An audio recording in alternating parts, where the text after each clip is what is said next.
Hi. ನಿನ್ನೆ ವಿಡಿಯೋದಲ್ಲಿ ನಾನು ಅಕ್ಕಿಯನ್ನು ಮೆಜರ್ಮೆಂಟಲ್ಲಿ ಮಾಡಿ ಅಕ್ಕಿನ ಹೇಗೆ ನೆನೆಸೋದಂತ ತೋರಿಸ್ದೆ. ಅಲ್ಲವರೆಗೂ ಫಸ್ಟ್ ವಿಡಿಯೋದಲ್ಲಿ ಮಾಡಿದ್ದೀನಿ.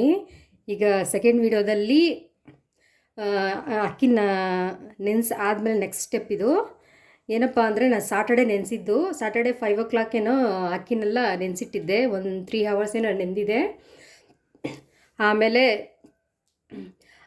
ಮಿಷನ್ಗೆ ಹಾಕ್ಕೊಂಡು ಅಕ್ಕಿ ರುಬ್ತೀವಲ್ಲ, ಆ ಮಿಷನ್ಗೆ ಹಾಕೋಬಂದೆ. ನೀವು ಬೇಕಾದರೆ ಮನೆಯಲ್ಲೇ ಮಿಕ್ಸಿ ಇರುತ್ತಲ್ಲ, ಮಿಕ್ಸಿ ಜಾರಲ್ಲೇ ರುಬ್ಕೋಬೋದು.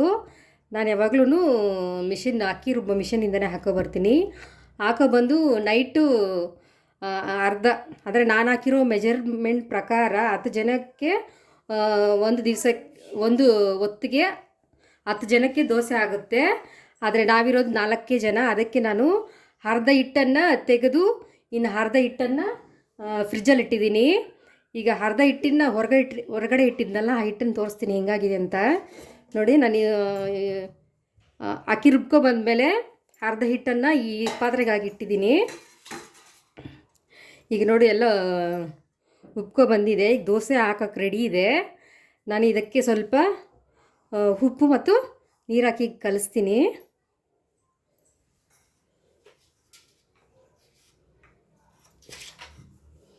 ನೋಡಿ, ಈ ಟೇಬಲ್ ಚಿಕ್ಕ ಸ್ಪೂನ್ ಇದು, ಈ ಹಿಟ್ಟಿಗೆ ಸರಿ ಹೋಗುತ್ತೆ.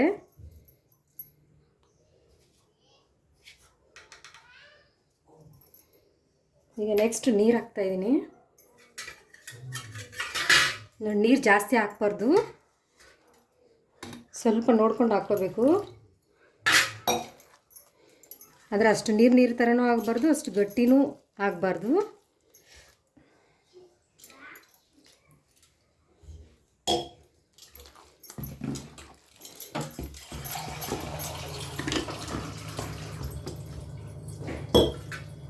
ಸ್ವಲ್ಪ ಗಟ್ಟಿ ಇದೆ, ಅದಕ್ಕೆ ಇನ್ನು ಸ್ವಲ್ಪ ಹಾಕ್ತಾಯಿದ್ದೀನಿ.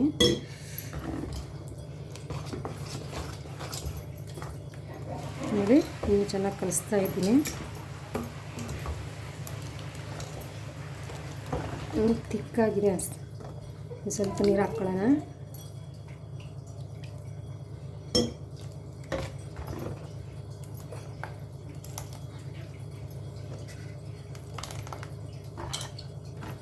ನೋಡಿ, ಈಗ ದೋಸೆ ಹಾಕ್ಬೋದು. ನೋಡಿ, ಅಷ್ಟು ನೀರಿನ ಥರನೂ ಅಷ್ಟು ಗಟ್ಟಿನೂ ಇಲ್ಲ. ಈಗ ನಾವು ದೋಸೆ ಹಾಕೋಕ್ಕೆ ರೆಡಿ ಆಗಿದೆ. ದೋಸೆ ಹಾಕಬೇಕೀಗ. ಈಗ ಒಂದು ಪ್ಯಾನ್ ತೊಗೊಂಡಿದ್ದೀನಿ ದೋಸೆ ಹಾಕೋದು. ಅದನ್ನು ರೆಡಿಯಾಗಿ ಇಟ್ಟಿದ್ದೀನಿ ಆಲ್ರೆಡಿ.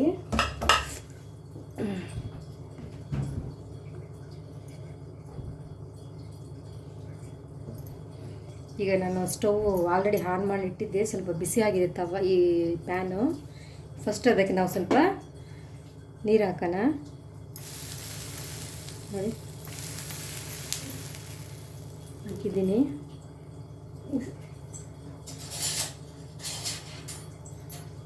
ಈಗ ಎಣ್ಣೆ ಹಾಕೋಣ. ಎಣ್ಣೆ ಹಾಕಿ ಪೂರ್ತಿ ಎಲ್ಲ ಹಾಕಿ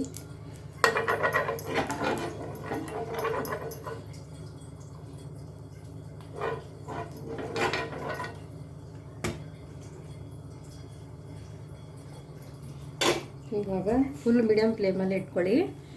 ಮೀಡಿಯಮ್ ಫ್ಲೇಮಲ್ಲಿ ಇಟ್ಕೊಂಡು ನೋಡಿ, ಬಿಸಿ ಆಗ್ತಾಯಿದೆ. ಬಿಸಿಯಾಗಿದೆ ಅಂತ ನೋಡ್ತೀನಿ. ಬಿಸಿ ಆಗಿದೆ. ಈಗ ದೋಸೆ ಹಾಕೋಣ.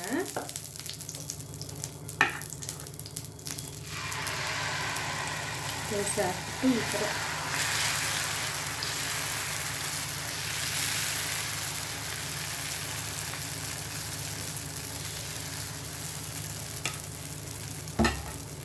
ದೋಸೆ ಹಾಕಿದ್ದೀನಿ.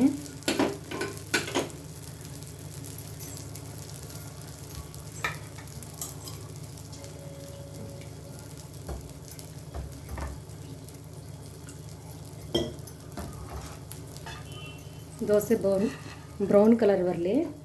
ನಾನು ಎಣ್ಣೆಗೆ ಸ್ವಲ್ಪ ತುಪ್ಪನೂ ಮತ್ತು ಎಣ್ಣೆ ಎರಡು ಮಿಕ್ಸ್ ಮಾಡ್ಕೊಂಡಿದ್ದೀನಿ. ದೋಸೆಗೆ ಸ್ವಲ್ಪ ತುಪ್ಪ ಹಾಕಿದ್ರೆ ಸ್ಮೆಲ್ ಚೆನ್ನಾಗಿರುತ್ತೆ, ಮಕ್ಕಳು ಇಷ್ಟಪಟ್ಟು ತಿಂತಾರೆ ಅಂತ ಹೇಳ್ಬಿಟ್ಟು. ನೀವು ಬೇಕಾದರೆ ತುಪ್ಪ ಆದರೂ ಯೂಸ್ ಮಾಡ್ಬೋದು, ಎಣ್ಣೆ ಆದರೂ ಯೂಸ್ ಮಾಡ್ಬೋದು. ನಾನು ಎರಡೂ ಮಿಕ್ಸ್ ಮಾಡ್ಕೊಂಡಿದ್ದೀನಿ, ಚೆನ್ನಾಗಿರುತ್ತಂತ. ದೋಸೆ ಅಂದರೆ ಸ್ವಲ್ಪ ಆಯಿಲ್ ಆಯಿಲ್ ಥರ ಇದ್ದರೆ ಚೆನ್ನಾಗಿರುತ್ತೆ ತಿನ್ನೋದಕ್ಕೆ. ಕೆಲವರು ಹಂಗಿದ್ರೆ ಇಷ್ಟಪಟ್ಟು ತಿಂತಾರೆ.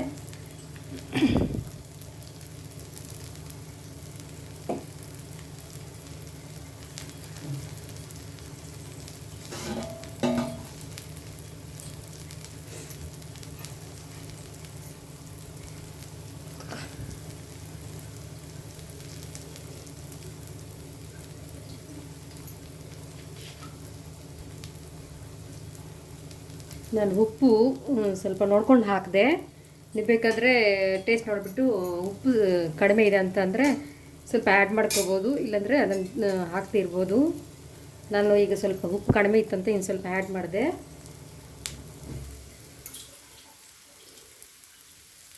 ಇದು ಫಸ್ಟ್ ದೋಸೆ.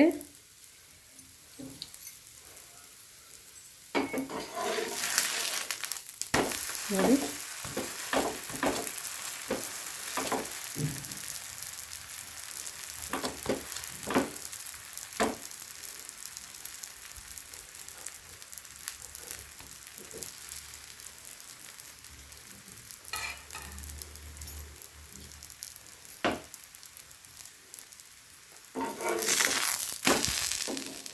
ದೋಸೆ ಆಯಿತು. ಈ ಫಸ್ಟ್ ದೋಸೆ, ಎರಡನೇ ದೋಸೆ ತೋರಿಸ್ತೀನಿ. ಅದಕ್ಕೂ ಸ್ವಲ್ಪ ನೀರು ಹಾಕಿ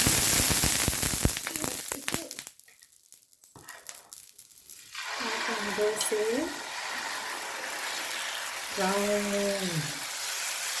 ರೌಂಡಾಗಿ ಕಾಣಿಸ್ತಿದ್ಯಾ? ನನಗನ್ಸುತ್ತೆ ಇದು ರೌಂಡಾಗಿ ಕಾಣಿಸ್ತಿದೆ ಅಂತ. ನಿಮ್ಗೆ ಹೇಗೆ ಅನಿಸುತ್ತೋ ಗೊತ್ತಿಲ್ಲ.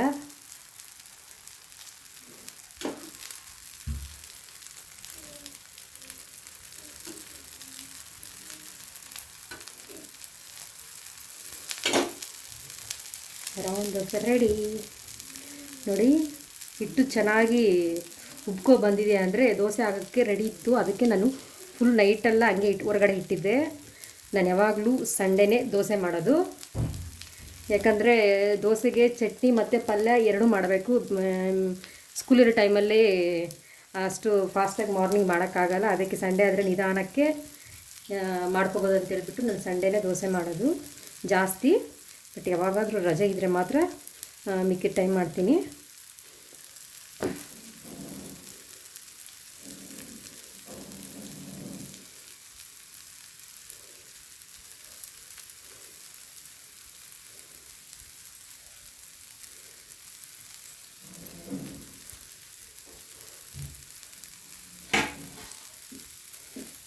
ನೋಡಿ, ಈ ಸೈಡೆಲ್ಲ ಬೆಂದಿದೆ.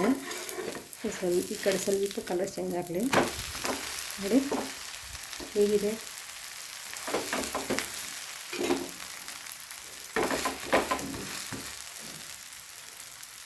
ಇದು ಎರಡನೇ ದೋಸೆ.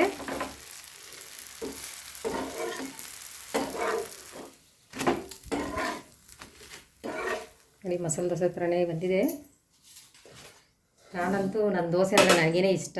ಯಾಕೆಂದರೆ ಹೋಟೆಲ್ ಸ್ಟೈಲಲ್ಲಿ ಇದ್ದಂಗಿರುತ್ತೆ.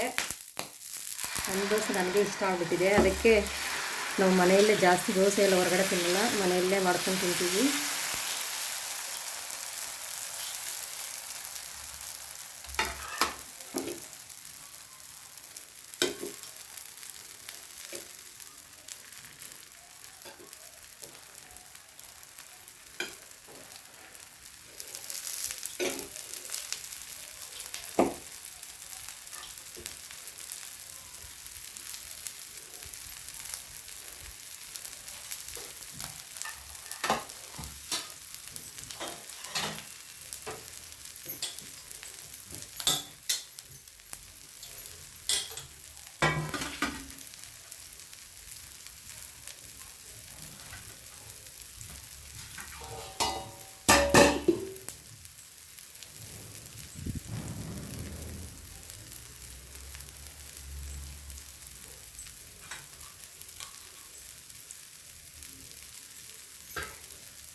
ನೋಡಿ, ಮೂರನೇ ದೋಸೆ ಚೆನ್ನಾಗಿ ಬಂದಿದೆ, ತೆಳ್ಳಗೆ ಬಂದಿದೆ, ಕಲರು ಚೇಂಜ್ ಆಗಿದೆ. ನಾವು ಅವಲಕ್ಕಿ ದೋಸೆಗೆ ಏನಕ್ಕೆ ಹಾಕ್ತೀವಿ ಅಂತಂದರೆ ಮಸಾಲೆ ದೋಸೆ ಥರ ಬರುತ್ತೆ, ಅದಕ್ಕೋಸ್ಕರ ಅವಲಕ್ಕಿನ ಯೂಸ್ ಮಾಡ್ತೀವಿ.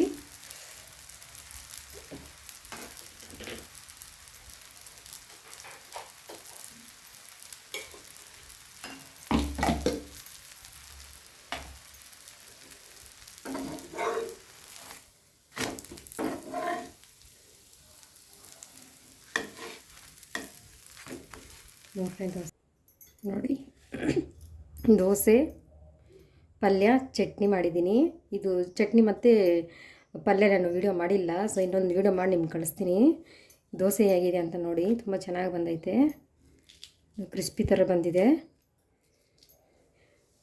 ಹೇಗಿದೆ ಅಂತ ಹೇಳಿ ನೋಡೋಣ.